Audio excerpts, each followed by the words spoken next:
Conducta humana. Gladys en éxito.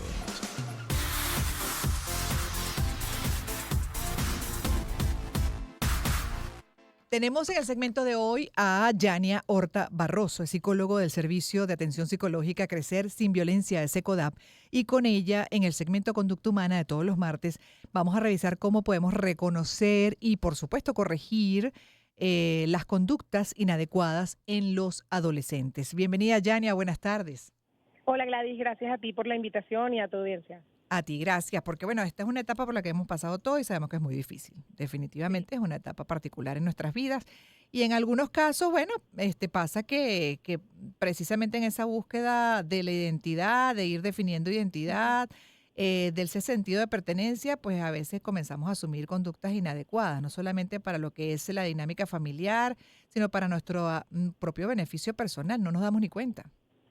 Sí, es así, la adolescencia es una etapa de descubrirse, ¿no? Y donde es bastante fascinante lo que les toca vivir porque, bueno, es como un cúmulo de cosas, ¿no? Tenemos por un lado las emociones y revuelca todo de hormonas que ni ellos saben cómo se sienten, entonces es difícil incluso manifestar lo que les pasa, topándonos también entonces con esta búsqueda de identidad, como tú bien lo decías, socializar, pertenecer a un grupo social. Entonces, de alguna manera entran como en juego muchas variables que hacen que en algunas oportunidades algunos adolescentes pues tiendan a tener estas conductas que se pudieran considerar inapropiadas, ¿no? Yo justo quería que nos preguntáramos un poco qué significa inapropiado, porque de repente lo que puede significar inapropiado para un padre no es lo mismo para otro, incluso para ti o para mí, ¿no? Entonces eso es lo primero que tenemos que ver, ¿no? Tener muy claro qué esperar de un adolescente, eso va a ser fundamental como un punto de partida, ¿no?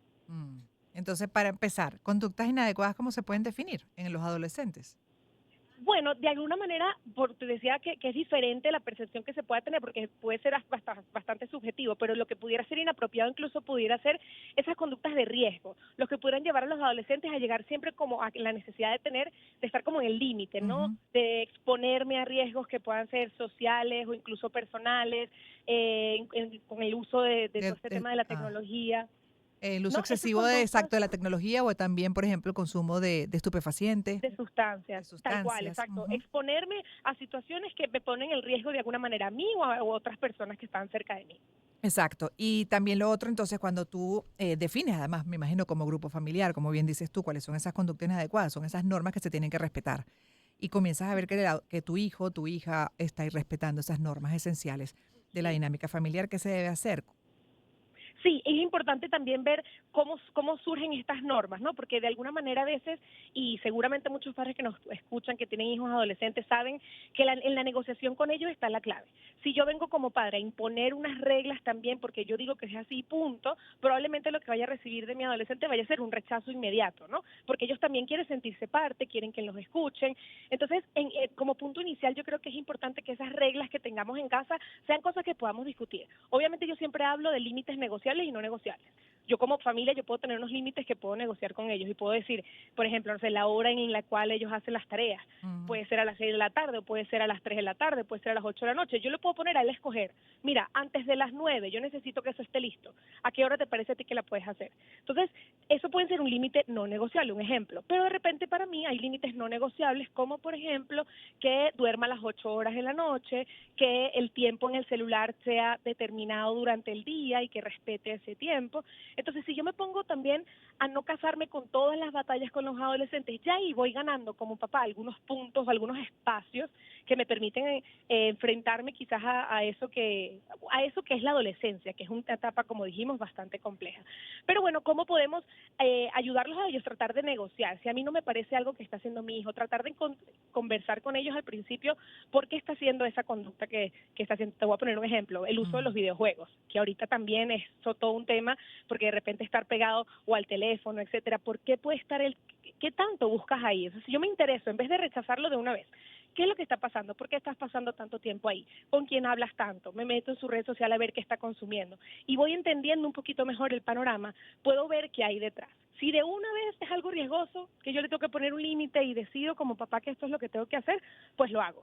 pero a lo mejor él me presenta otra alternativa. De repente ahorita el tema de la migración, con un ejemplo, ¿no? Que de repente tienen a su mejor amigo viviendo en otro país con un horario que es difícil de conversar. Bueno, de repente yo puedo comprender, con razón, mi hijo a tal hora está usando mucho el teléfono, puede tener que ver con eso. ¿Qué adecuaciones podemos hacer para que no sea algo infinito del uso, pero podamos regularlo de alguna manera? ¿Sí lo ven? Ujú, perfectamente, pero ¿qué pasa cuando no se cumplen? Bueno, cuando se negocia, se trata de negociar, pero al final no Ujú. logras nada. ¿Es ahí cuando tienes que pedir apoyo de un profesional? Bueno, en principio si en casa no lo logramos, ¿no? Porque ¿cuál es el objetivo de conversarlo con ellos? Es justamente que ellos se adueñen de su propia disciplina. ¿Cómo yo los puedo Mm, hacer a ellos responsables? Mira, ¿qué pasa si tú, esta norma, este acuerdo que estamos llegando, ¿no? ¿Qué pasa si tú no lo cumples? Bueno, nada, mamá, me imagino que de repente sí me tocará entregar el teléfono, sí me tocará hacer. Entonces, bueno, conversar con ellos para que ellos se puedan autorregular va a ser clave para que en la consecuencia que haya, sea cual sea, pues ellos también digan, es verdad, o sea, yo voy desarrollando esa habilidad en ellos también de reconocer sus propios errores. Y en caso de que no, pues bueno, a llegar incluso a acuerdos juntos de qué va a pasar si no cumplen las reglas. claro, de las ¿Qué te parece a consecuencias ti? que tiene, por supuesto, ese tipo de Exacto. conductas, exacto, que asumen responsabilidad, porque eso también es la otra cosa que como padres a veces no terminamos de manejar bien, entonces las consecuencias después en Es la etapa correcto. adulta son para ellos hasta negativas en el manejo de situaciones, ¿no?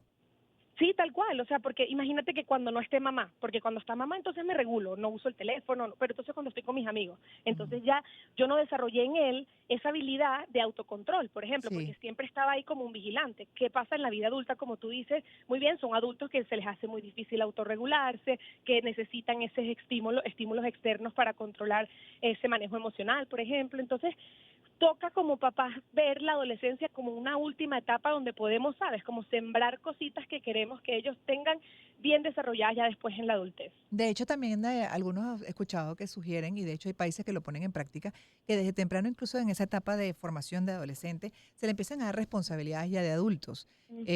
¿Tú cómo lo ves? Por supuesto, es súper importante porque creemos a veces como padres que a los 18 años llega, en los talleres que damos en Secodab, siempre hablamos como que de un manto sagrado de la adultez, como si te cae la locha, ya eres adulto, listo, ya consolidaste cosas y la verdad es que no. La verdad es que si yo poco a poco no acompaño a mi hijo a ir desarrollando esas habilidades, él como adulto no los va a tener. Entonces, tener responsabilidades en la casa va a ser importante, de repente decirle, mira, estas son las 10 responsabilidades que tenemos en la casa, ¿en qué cosas me puedes ayudar? Entonces también van ayudando a mamá, a papá a liberarse de estos deberes en casa, pero además les permito equivocarse dentro de un lugar seguro. Mm, Si en la casa él esa responsabilidad no la hizo bien, no entregó la tarea a tiempo, pero ojo, yo le designé la tarea porque también tenemos por el otro lado papás sobreprotectores que siempre estamos encima. Si ujú. yo le designo a él, mira, esta es tu responsabilidad. Y a ver, como salgas en el colegio, yo estoy aquí, cualquier cosa que tú necesites. Y él sale mal, es un espacio seguro para aprender de ese error. Pero si yo lo dejo todo a libertad de que yo se lo hago todo o que estoy súper encima de él o más bien lo dejo más bien muy libre y entonces no desarrollo esa habilidad de la responsabilidad, bueno, vemos las consecuencias en los adultos también que es evidente que puede pasar. Que termina, ¿de qué manera manifestándose? Esa falta de haber inculcado con fuerza el valor de la responsabilidad. Sí, como adultos va a ser un adulto que se le va a hacer muy difícil, por lo menos en la parte de la autorregulación emocional, va a ser fundamental, ¿no? Porque cuando sean adultos, de repente ese manejo emocional no lo van a tener tan claro, van a ser personas que van a probablemente en estas emociones relacionadas a la ira, a la tristeza, no la van a manejar de la mejor manera.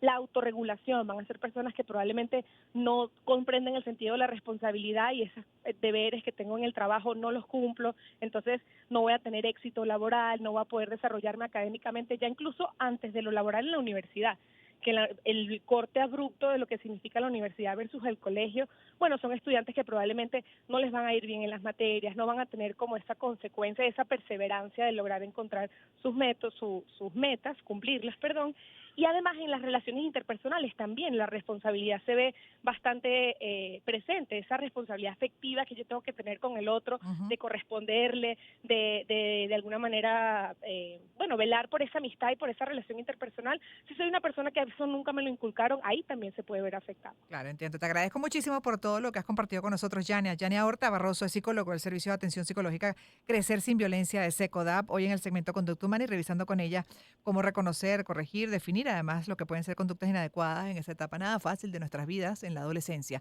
Gracias, Yania, una vez más. Cuídate mucho. Feliz tarde. Gracias, feliz tarde a ustedes. Vamos con